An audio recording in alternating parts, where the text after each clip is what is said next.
Vamos abrir nossas Bíblias no texto de Isaías, capítulo 7, do versículo 1 ao versículo 16. Isaías 7, do 1 ao 16.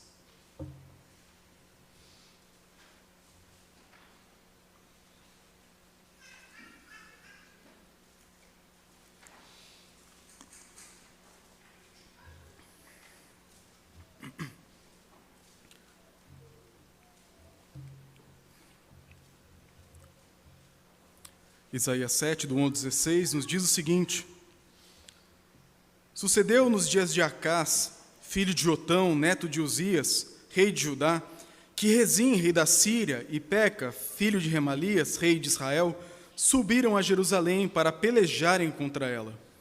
Porém, não prevaleceram contra ela.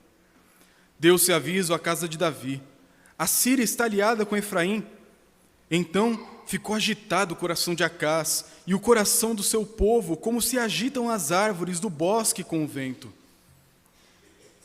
Disse o Senhor a Isaías: agora, sai tu com teu filho, que se chama Sear-Jazube, ao encontro de Acás, que está na outra extremidade do aqueduto, do açude superior, junto ao caminho do campo do lavandeiro.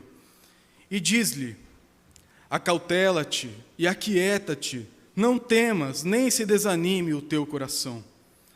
Por causa desses dois tocos de tições fumegantes, por causa do ardor da filha de Rezim e da Síria e do filho de Remalias. Porquanto a Síria resolveu fazer-te mal, bem como Efraim e o filho de Remalias, dizendo: subamos contra Judá e amedrontemo-lo e conquistemo-nos para nós e façamos reinar no meio deles o filho de Tabeal. Assim diz o Senhor Deus: isso não subsistirá, nem tampouco acontecerá. Mas a capital da Síria será Damasco, e o cabeça de Damasco, Rezim, e dentro de 65 anos, Efraim será destruído e deixará de ser povo. Entretanto, a capital de Efraim será Samaria, e a cabeça de Samaria o filho de Remalias. Se o não crerdes, certamente não permanecereis. E continuou o Senhor a falar com Acás, dizendo: pede ao Senhor teu Deus um sinal, quer seja embaixo nas profundezas ou acima nas alturas. Acás, porém, disse: não pedirei nem tentarei ao Senhor. Então disse o profeta: ouvi agora, ó casa de Davi, acaso não vos basta fatigardes os homens, mas ainda fatigais também ao meu Deus? Portanto, o Senhor mesmo vos dará um sinal. Eis que a virgem conceberá e dará à luz um filho, e lhe chamará Emanuel. Ele comerá manteiga e mel quando souber desprezar o mal e escolher o bem. Na verdade, antes que esse menino saiba desprezar o mal e escolher o bem, será desamparada a terra, ante cujos dois reis tu tremes de medo. Até aqui a leitura da palavra de Deus. Vamos orar mais uma vez. Senhor, nós te agradecemos por esse dia no qual nós olhamos para o passado, olhamos para a história do nascimento do teu Filho Jesus e celebramos com o coração alegre, com a nossa voz, com tudo que somos e com tudo que temos, a alegria que temos de ter recebido Jesus nesse mundo, e ainda mais dele ser o nosso Salvador, o nosso Rei. E nós queremos pedir nesse momento de pregação da palavra, que o Senhor fale conosco, trabalhe nosso coração, nossa vontade, nossa mente, de acordo com a tua palavra que é eterna, perfeita e inspirada. Nos ajuda a compreender essa passagem tão antiga, mas tão importante para nós hoje. É o que pedimos em nome de Jesus. Amém. Meus irmãos, como que você acabaria com uma guerra? Nesse ano de 2023, a gente está chegando já no final, e eu não sei você, mas eu gosto muito de ver aquelas retrospectivas. Tem umas que fazem animadas, em música, em vídeo, quem morreu, quem nasceu, o que aconteceu. Mas uma coisa infeliz que nós vamos ver em todas as retrospectivas é que foi um ano com muitas guerras. Nós ainda temos a guerra da Ucrânia com a Rússia acontecendo, temos tensões em Taiwan, tensões com a Coreia do Norte, com os Estados Unidos e a Coreia do Sul, temos Israel contra o Hamas e a Palestina, aqueles aliados ao Hamas junto, temos várias guerras acontecendo, maiores como essas, e várias outras, como o próprio Brasil mesmo. É um país que parece viver em guerra, de tanta criminalidade, tanta violência que temos aqui. E diante de tanta bagunça ao nosso redor, de tanto caos, tanta desordem, a gente às vezes fica olhando para isso com desesperança. Mas se eu te desse agora um cheque em branco para você escolher exatamente como acabar com as guerras, o que você faria? Como que você acabaria com as guerras? Alguns pensam assim: só se vence o homem mau com mais força. É melhor um homem bom parando um homem mau do que um homem mau contra um homem mau. Então, usemos força. Explodamos todos os nossos inimigos. Matemos todos eles e aí teremos paz. Pode ser. Outros acham que se você destruir todos os inimigos que você tem, então não terá mais inimigos, logo terá paz. Outros pensam que é melhor fugir. É não colocar esperança em nada e apenas esperar um futuro paradisíaco que sabe-se lá se vai existir e é melhor não se apegar a nada material nessa vida. Várias soluções para lidar com as guerras são inventadas pelo homem. O ponto é que nós não sabemos resolver esse problema. Por mais força, inteligência, devaneios, filosofias, o que for, nós não sabemos resolver uma guerra. Se nós soubéssemos, não guerrearíamos tanto assim. Bastaria uma simples estratégia, um simples estalar de dedos e tudo estaria resolvido. Mas quando a gente olha para passagens como essa, nós encontramos uma sabedoria que não é a sabedoria desse mundo. É a sabedoria do nosso próprio Deus, e Ele sim sabe como acabar com as guerras. E nessa passagem que eu acabei de ler, que vou explicar nesse momento, nós encontramos a maneira como Deus acabaria com a guerra. Você prestou atenção como Ele vai fazer isso? Com um bebê. Ele vai acabar com as guerras usando um nenenzinho de colo. E é sobre isso que eu quero falar com vocês hoje. Falar sobre esse Emanuel que nasceu. Essa criança que nasce para acabar com todos os conflitos que existem. Mas para você entender o peso do que está acontecendo aqui, é importante você entender um pouquinho da situação de Isaías e dos personagens aqui da história. Em resumo, nós estamos falando aqui do rei de Judá. Depois da época maravilhosa de Davi, de Salomão, que construiu o templo lá 930 anos antes de Cristo, nós tivemos, depois da morte de Salomão, a ruptura do reino.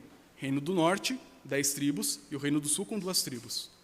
Esse reino do sul durou ainda mais um certo tempo, cerca de 400 anos.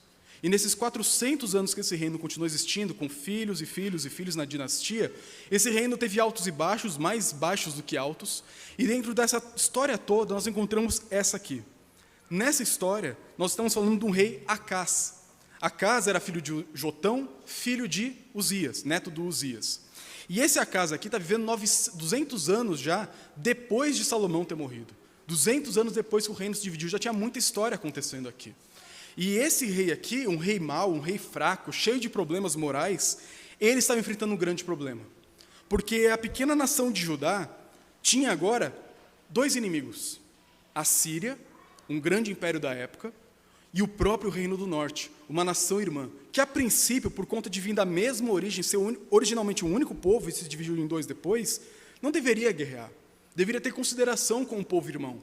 Mas o que fez? Esses 2 povos, a Síria e o reino do norte, representados aqui por Rezim, rei da Síria, e Peca, rei de Israel, rei do norte, eles se uniram para lutar contra o reino do sul. São 2 contra 1. E 2 exércitos muito maiores, muito mais poderosos do que o reino do sul. Então esses 2 homens vão lutar contra o sul. Mas por quê? Porque tem um outro inimigo ainda. Está cheio de inimigo aqui. E esse inimigo é pior do que os 2 juntos. É a Assíria. Parece um nome igual, mas é outra nação. Se chama Assíria. Essa Assíria é pior do que Israel e Síria juntos. E esse povo é uma ameaça para a Síria e para Israel. E o que eles pensaram, esses 2 povos? Vamos nos unir, Síria, Israel e Judá também, e nós 3 juntos vamos formar uma coalizão de nações para derrubar o grande império assírio e ter como uma maneira de sobreviver, senão eles vão dominar a gente. E aí mandaram cartas para o rei Acás. Acás, bora se aliar, vamos resolver isso, 3 contra 1, a gente vai vencer facinho. E o que o Acás faz? Não, obrigado, eu não quero me envolver contra a Síria, não. E se a gente ler o restante da Bíblia, a gente vai saber que esse Acás aqui não era flor que se cheire, não. Ele disse não por quê? Porque ele mesmo estava se aliando com a Síria. Então esse Acás aqui está todo enrolado por todo lado, porque ele quer fazer amizade com o povo pior inimigo, que é inimigo dos inimigos dele, para tentar resistir os inimigos dos inimigos do inimigo. Então assim, é uma bagunça generalizada, e esse Acás aqui não tem para onde correr. E o ponto é que a essa altura, quando agora a Síria e Israel, o reino do norte e a Síria, descobriram dessa aliança, descobriram que ele não quer se aliar a eles contra a Síria, fizeram o quê? A gente vai acabar com você agora, seu traidor. Já que você não vai ajudar, você vai ser o primeiro a morrer. E aí o versículo 1, no final dele, vai falar que a Israel e a Síria subiram a Jerusalém para pelejar contra ela, porém não prevaleceram. Teve um primeiro embate e não conseguiram conquistar o reino do sul. E aí o versículo 2 diz: deu-se aviso à casa de Davi, a dinastia de Acás. A Síria está aliada com Efraim. E qual foi a reação de Acás e de todo o povo? Então ficou agitado o coração de Acás e o coração do seu povo, como se agitam as árvores do bosque com o vento. Lá no último versículo, versículo 16, fala que ele tremia de medo. Tanto Acás, o rei poderoso que representava a nação, como também todo o povo. Na hora que eles souberam daquela primeira incursão que não foi bem sucedida, mas que virá outra, daquelas duas nações contra uma, o Acás treme de medo, ele fica apavorado, ele treme na base, perde o chão, juntamente com todo o povo. E o que eles fazem diante disso? O versículo 3 nos diz, antes de falar o que Isaías teria que fazer, o Acás, ele foi até o aqueduto, lá no canto da cidade. É um mundo muito diferente, por isso que a gente tem que explicar o contexto aqui. O aqueduto era a reserva de água da cidade. Porque o que acontecia naquela época? Você tinha a cidade, que ia ser atacada, e o inimigo fazia um sítio. Ele cercava a cidade, cortava o suprimento de água, de comida, de qualquer coisa. E o que acontecia? Você começava a adoecer, não tinha remédio, a água começava a ficar podre, você começava a adoecer por conta disso, faltava comida, começava o canibalismo e coisas piores daí para frente. Era uma maneira terrível de acabar com a cidade. E o que o Acás faz? Estou perdido. Eu vou para o aqueduto, eu vou ver quanta água a gente tem, o que a gente consegue guardar e estocar aqui, porque senão a gente não vai aguentar muito tempo. Então Acás tem uma atitude de completa desesperança. Ele olha para Israel, olha para a Síria, e talvez a Síria lá no horizonte, talvez com medo dela trair a aliança que fizeram, e ele pensa, é melhor eu garantir o meu. É melhor olhar quanta água eu tenho aqui, porque se a água acabar, já era. É melhor eu olhar quanto tempo eu vou poder resistir. E aí Deus fala para Isaías, versículo 3, agora sai você com o seu filho, que se chama Sear-Jazube, é o que significa um resto volverá, é o seu nome dele, Sear-Jazube. Vai com o seu filho, que tem esse nome tão estranho, até o Acás, que está lá no aqueduto. E aí eu imagino o Acás assim, olhando aquele monte de água, pensando, meu Deus, eu estou perdido. 1 mês e meio, no máximo, a gente vai morrer de sede. Já tem que fazer o quê? Beber urina? O que a gente vai fazer? E ele desesperado, tremendo, pensando na morte iminente. E aí chega o profeta com o seu filho, aqui está possivelmente ainda criança, para falar algumas coisas para esse homem cheio de medo. E aqui começa a boa notícia. Na hora que a gente entende a má notícia, a boa notícia começa a ficar mais clara para a gente. Versículo 4. E diz-lhe, acautela-te, aquieta-te, não temas, nem se desanime o teu coração. Olha como que Deus lida com pessoas com medo. Não sei se você prestou atenção nisso, mas durante todos os textos que nós lemos durante a liturgia, em Mateus, em Lucas, nós vimos ali sempre um anjo aparecendo. E qual que é a primeira coisa que o anjo fala? Não temas. Por que disso? Bem, imagina, você está no seu quarto e de repente aparece um homem brilhante no meio da noite. É de assustar. Se nem brilhasse aqui em São Paulo, a gente ia ficar assustado pensando que é uma invasão na nossa casa. Agora imagina um homem que brilha, que parece um relâmpago, uma coisa estranha de se ver. Então a primeira coisa que o anjo faz, já é de praxe, é o cartão de visita dele. Calma, não tenha medo. Eu tenho uma boa notícia para você. Aqui, Isaías serve como um anjo para Acás. E ele vem para ele e fala 4 vezes a mesma coisa. Acautela-te, aquieta-te, não temas, nem se desanime o teu coração. Isso é maravilhoso. Nós temos um Deus que sim, é duro, sim, é justo, sim, é santo e trata do pecado de maneira duríssima. Veremos isso em outras passagens. Mas esse Deus que é duro, santo, supremo, acima de toda a criação, onipotente, onipresente, onisciente, ele tem empatia.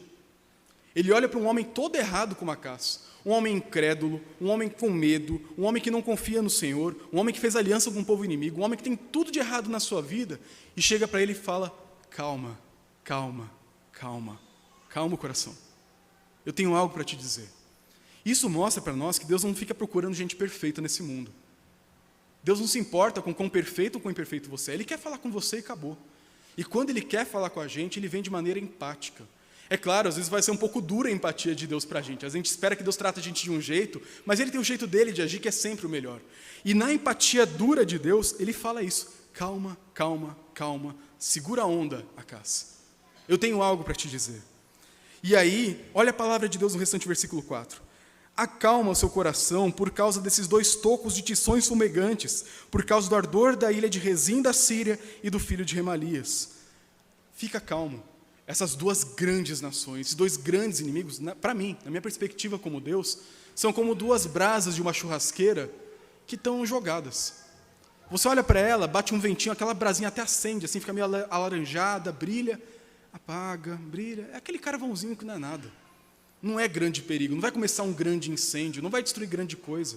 Para Deus, aqueles dois grandes inimigos eram um tição que fumega, era um carvãozinho que caiu da sua churrasqueira no final do churrasco do Natal. Você olha assim, deixa isso aí, depois eu varro. Deus olha assim para os problemas, porque Ele é superior a tudo isso. E aí Ele diz o que Ele vai fazer, versículo 5 até o versículo 9. Porquanto a Síria resolveu fazer-te mal, bem como Efraim, o filho de Remalias, dizendo: subamos contra Judá, e amedrontemo-no, e conquistemos para nós, e façamos reinar no meio deles o filho de Tabeal. O plano deles era invadir, aterrorizar o povo, conseguiram fazer isso, e tirar o Acaz e a dinastia dele, e colocar um outro homem, chamado Tabeal, para substituir. Assim diz o Senhor, versículo 7, isso não subsistirá, nem tampouco acontecerá. Mas a capital da Síria será Damasco, e o cabeça de Damasco, Rezim. E dentro de 65 anos, Efraim será destruído e deixará de ser povo. Entretanto, a capital de Efraim será Samaria, e o cabeça de Samaria, o filho de Remalias. Se o não crerdes, certamente não permanecereis. Em resumo, o que Deus está falando é o seguinte: sabe esses grandes inimigos? Eu vou dar um jeito neles. Em menos de 65 anos, essa nação do Reino do Norte não vai nem existir mais.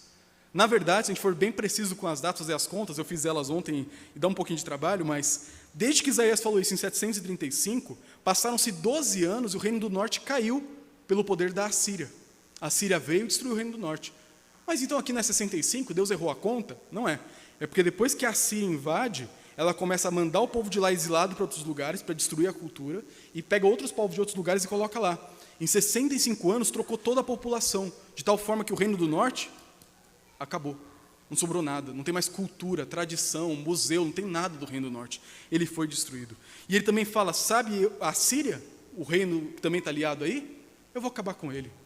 A capital vai ser mudada de nome, tudo vai mudar, nada disso vai durar. E Deus fala, eu vou fazer isso. E qual que é a nossa tendência natural quando a gente vê isso? Glória a Deus, então não preciso me preocupar.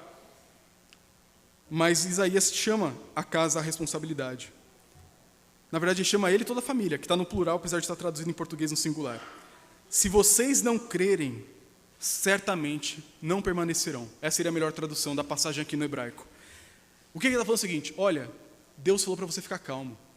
Deus falou para você ficar tranquilo, porque Ele vai acabar com todos os inimigos. Para Deus, esses inimigos não são nada, é aquele carvão que cai da churrasqueira. Para Deus não vai durar nada, tudo vai acabar. Mas fica firme, confia. Se você não confiar, se você não viver pela fé, se você não se entregar a essa promessa, você não vai permanecer. E às vezes a gente tem aquela tendência de pensar, não, se Deus é soberano, tudo vai dar certo, tudo está no controle, nada foge do controle de Deus. E é verdade. Só que nesse controle soberano de Deus, Ele fala algumas condições. Não é porque Deus falou que Ele te ama e que vai estar com você, que você pode viver de qualquer forma. Não é porque uma vez salvo, salvo para sempre, como nós cremos na nossa igreja, na tradição calvinista, que você pode viver como você quer. Se Deus te salva, se Ele te chama para viver uma caminhada de fé, Ele quer que você viva pela fé. E viver pela fé, nesse caso para o Acaz e a família dele, faz o seguinte: pega aquela aliança com a Síria e rasga. Não tenho mais aliança com a Síria. Eu não preciso de Assíria para vencer Israel e a Síria. Eu não preciso de força humana, não preciso de estratégia, poder, dinheiro, nada. Deus falou. Então o que Deus fala para o Acaz é o seguinte: Acaz, meu amigo, eu sei o que você está fazendo escondido. Eu sei das alianças com a Síria que você está fazendo. Eu sei do seu jeitinho brasileiro de tentar contornar o problema, escapar do seu jeito, tirar o seu da reta. Chega. Se eu sou seu Deus, eu vou cuidar de você. Para com essa loucura de querer viver pelos seus olhos, de tentar controlar a vida com suas próprias mãos. Enquanto você tentar controlar o mundo e a sua vida, fazendo alianças aqui e ali com outros povos, vocês não vão permanecer. O povo do sul vai cair, você e sua família vão cair, enquanto você não aprender a viver pela fé. E viver pela fé não é ser maluco, tá?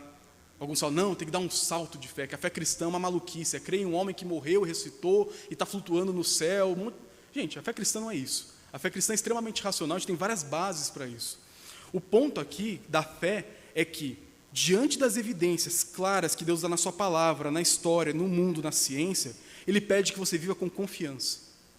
Não confiança naquilo que você pode controlar, mas naquilo que Ele controla que você não pode controlar.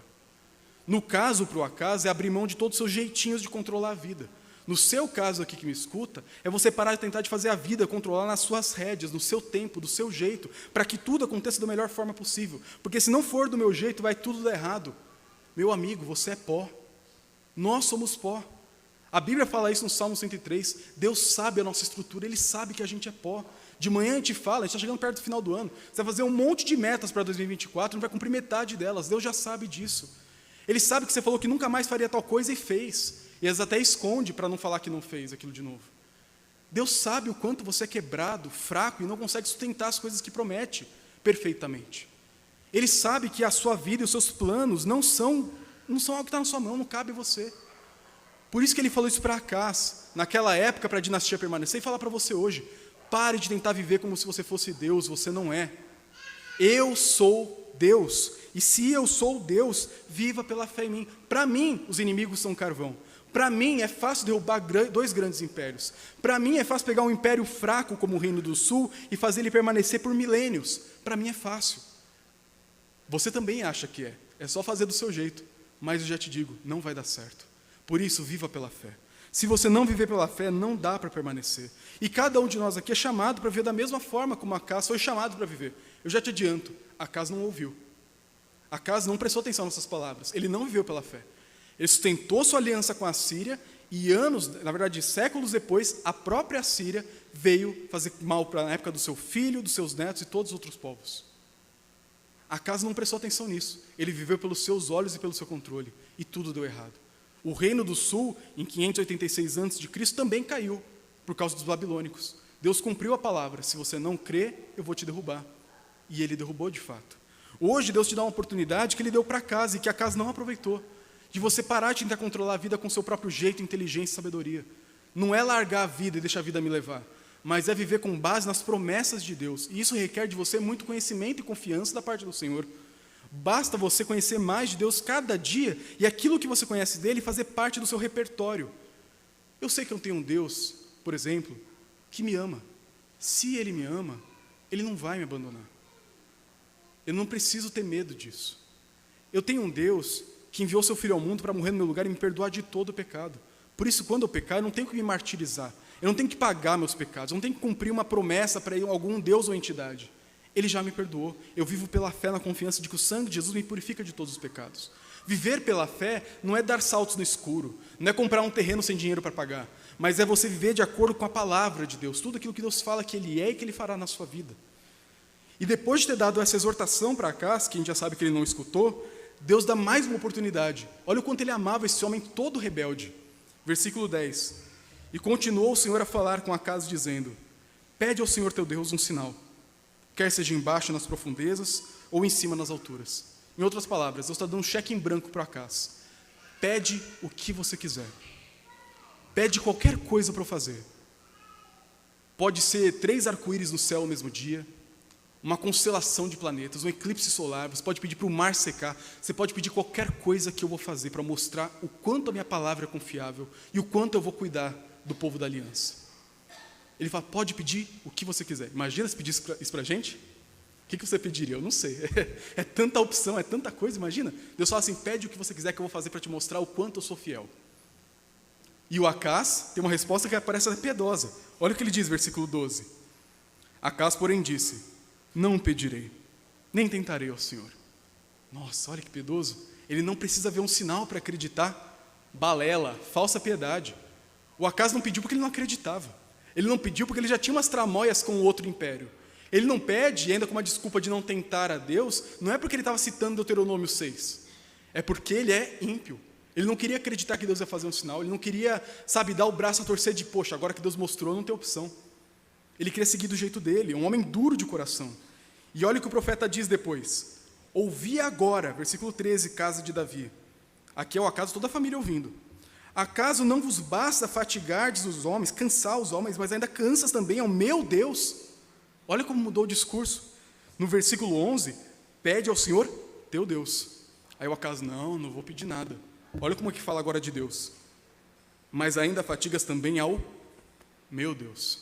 Eu percebi que não é o seu não, Acaz. Eu dei uma oportunidade para eu ser o seu Deus, para você pedir o que quiser para Ele. Mas parece que você não acredita nele. Então o meu Deus, esse que você não acredita, esse que você não quer se entregar e viver para Ele, ele vai dar um sinal. E aí o versículo 14, a cereja em cima do bolo nos diz: portanto, o Senhor mesmo vos dará um sinal.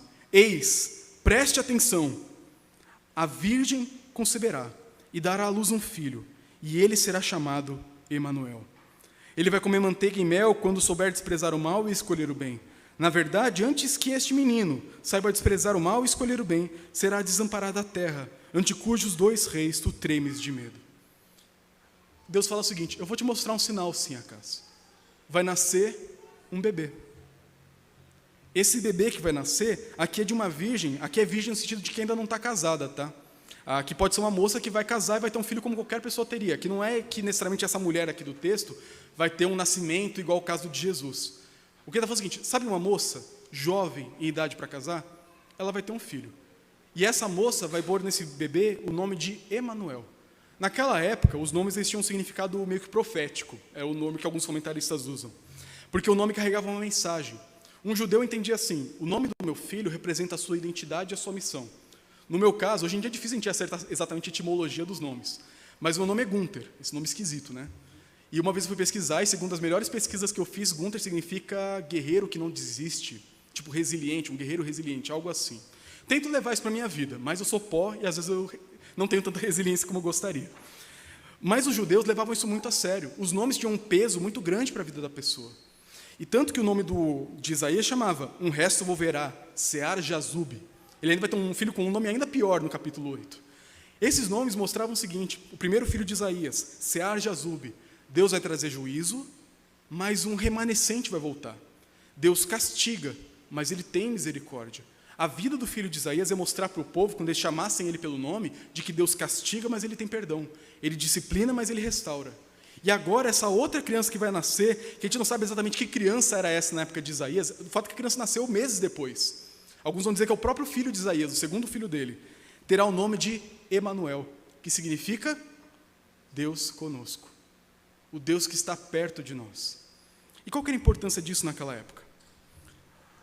O significado de ter um filho chamado Emanuel, nascido de uma moça jovem naquela época, para a gente poderia parecer assim: poxa, mas é um bebê.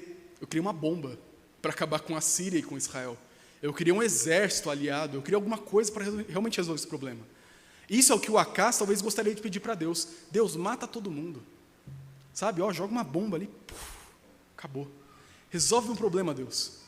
Mas o que Deus faz? Eu vou dar uma resolução, um bebezinho, chamado Deus conosco. E esse bebezinho que vai nascer daqui poucos meses, poucos anos, esse bebezinho vai ser um sinal, sempre que vocês virem ele e chamarem ele pelo nome, de que eu estou no meio de vocês. E antes que essa criança atinja a maioridade judaica, que naquela época eram uns 12 anos, antes que ele chegue a essa idade aí, a Síria e Israel já não vai ser mais um problema para você, não serão mais um problema para você. Antes que esse menino chegue à maioridade, antes dos seus 12 anos, o seu maior problema hoje, essas nações que te fazem tremer na base, vão acabar. E isso para o Acas devia ser uma pedra no sapato. Imagina, pede o que você quiser. Não, não quero pedir nada. Eu vou te mandar um bebê então. Um bebê, Deus? Sim, um bebê. Um bebê fraco, que não consegue lutar, que não consegue guerrear, não mata ninguém, não faz nada para ninguém. Esse bebê é um símbolo de que eu estou com vocês. Na hora de destruir os inimigos, eu estarei com vocês. Quando vocês passarem por juízo, que é o que o restante do texto vai falar, no versículo 17 para frente, quando outros povos vierem fazer mal para vocês, eu também estarei com vocês. A manteiga e o mel aqui não era um sentido de abundância, mas era aquela comida que sobra quando tudo é destruído. O mel não perece. E aqui a manteiga é tipo uma coalhada, um leite azedo. Você come aquela proteína do leite que sobra. É comida de guerra isso aqui. Esse bebê vai passar por várias dificuldades até ele atingir a maioridade. E no meio de todas as dificuldades, contra os inimigos e contra vocês, eu estarei com vocês. Para um homem ruim como Acas, isso era algo horrível. Porque ele queria o quê? Morte dos inimigos. E Deus faz o quê? Aqui está um bebê. Olha para ele. Chama ele pelo nome. Se acostume com a ideia de que eu estou com vocês. Ainda que não venha um outro exército, ainda que você não veja os inimigos sendo destruídos automaticamente. Viva pela fé, sabendo que eu estou com você, tanto quanto esse bebê está com você agora. É isso que Isaías queria mostrar para Acas. E a gente sabe pelo restante da história que mesmo assim o Acas não estava nem aí para isso. O restante da história de Acas, no livro dos reis, das crônicas, mostra que mesmo assim ele se aliou com a Síria, mesmo assim ele foi para a guerra, mesmo assim ele perdeu, morreu e ninguém nem sentiu falta dele quando ele foi embora. O filho dele, o Ezequias, aprendeu a lição, foi um rei maravilhoso, mas o Acas não deu bola para essa palavra. E por que falar disso no Natal? O texto que nós lemos agora há pouco, o presbítero Rogério leu, lá em Mateus capítulo 1, peço que você abra lá, e termino com isso. Mateus 1, versículo 20.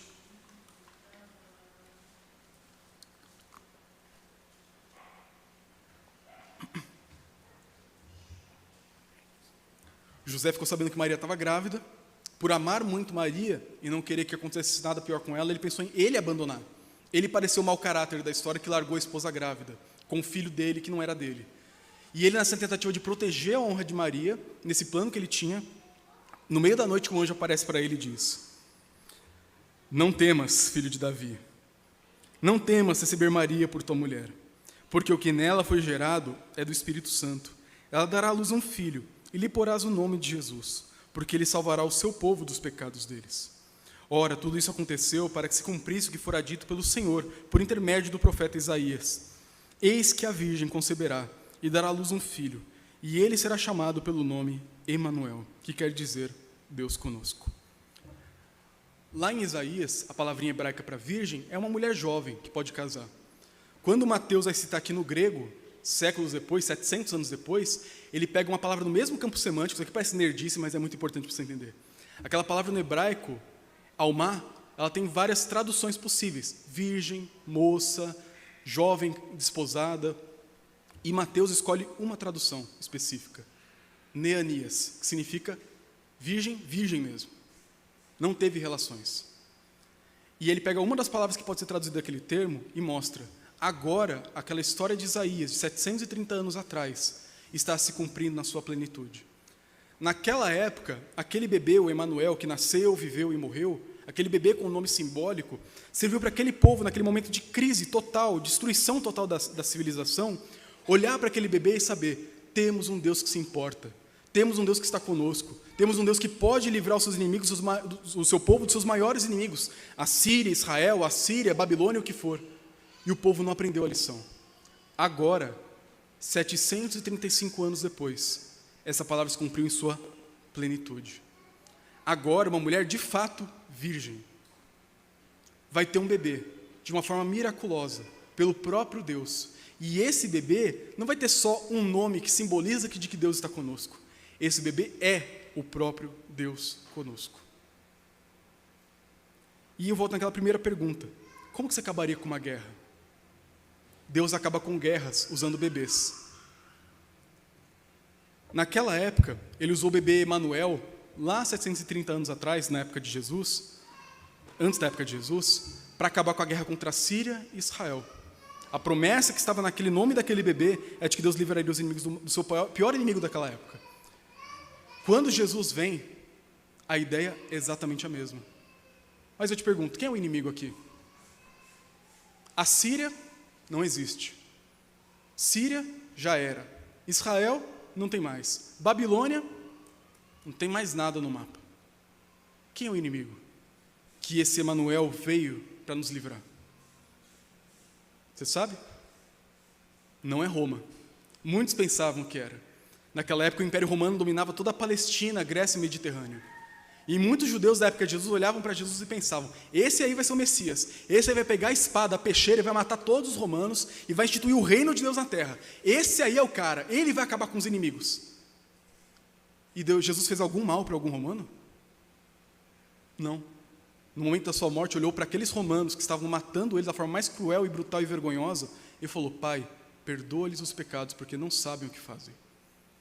Jesus não veio para lutar contra o romano, ele veio para lutar contra o pecado, o maior inimigo, o pior inimigo de todos.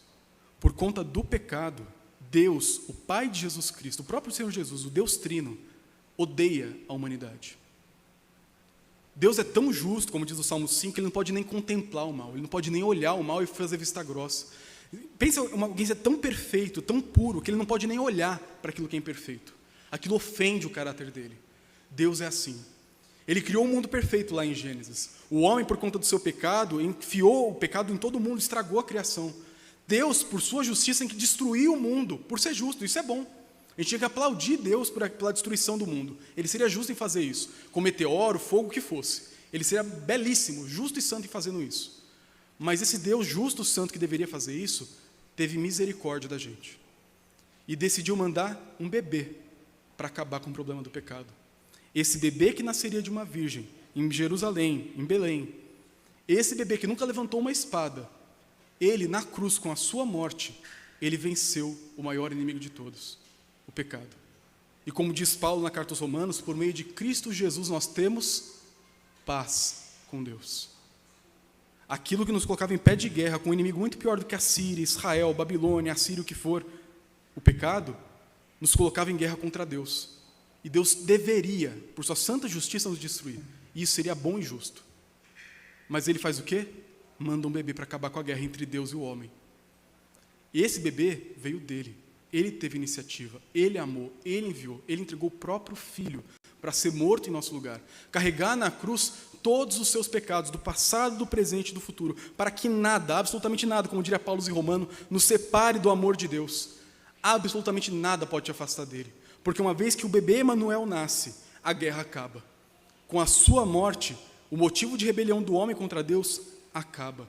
E todos aqueles que fazem diferente de Acas e vivem pela fé nesse bebê, que vem como símbolo de que Deus quer a paz, encontram paz com Deus. E não terão o mesmo destino que Acas. O homem que viu sinais, viu maravilhas, ouviu por 4 vezes, calma, calma, calma, e não confiou. E eu quero terminar essa mensagem te chamando a pensar. Quem que você quer ser nessa história? Acas, que ouviu uma mensagem como essa, que na época dele tinha só o bebê Emanuel, mas não tinha o bebê Jesus, e ouviu, e viu, e testemunhou, e não creu? Que entrou por aqui, saiu por aqui, que virou só mais uma mensagem de Natal? Ou talvez você quer fazer como Isaías e o remanescente fiel, aquele que, o resto que vai voltar, como o próprio nome do filho de Isaías diz, que ouviu aquela história, que viu o bebê Emanuel, que séculos depois viu o bebê Jesus e falou, é nesse Deus que eu confio, no Deus bebê, no Deus que manda um bebê para acabar com a guerra. Eu confio nele, e ainda que levantem-se inimigos, a morte e o inferno contra mim, eu sei que eu tenho um Deus que pela fé eu posso confiar, e ainda que eu morra, seja destruído, esmagado pelo mal, eu sei que esse Deus já venceu através desse bebê. Quem que você vai ser nessa história? Acas ou remanescente?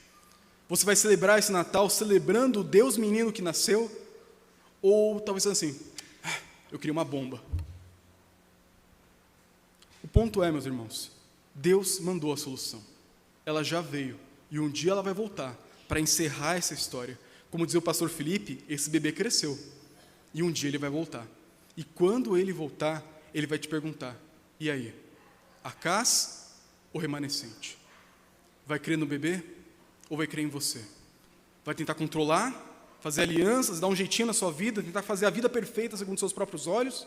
Ou você vai se entregar completamente às minhas promessas e à verdade de que eu estou perto, eu sou o Deus Emanuel, perto de você, quero viver com você, te amar e viver numa caminhada para todo sempre? Quem que você vai ser? Vamos pensar nisso, nesse Natal. Pense nisso hoje com a sua família à noite. Se você tiver oportunidade, compartilhe um trecho do que você lembrar hoje, das leituras, da mensagem. Faça desse Natal significativo, celebrando o Deus bebê que nasceu em Belém.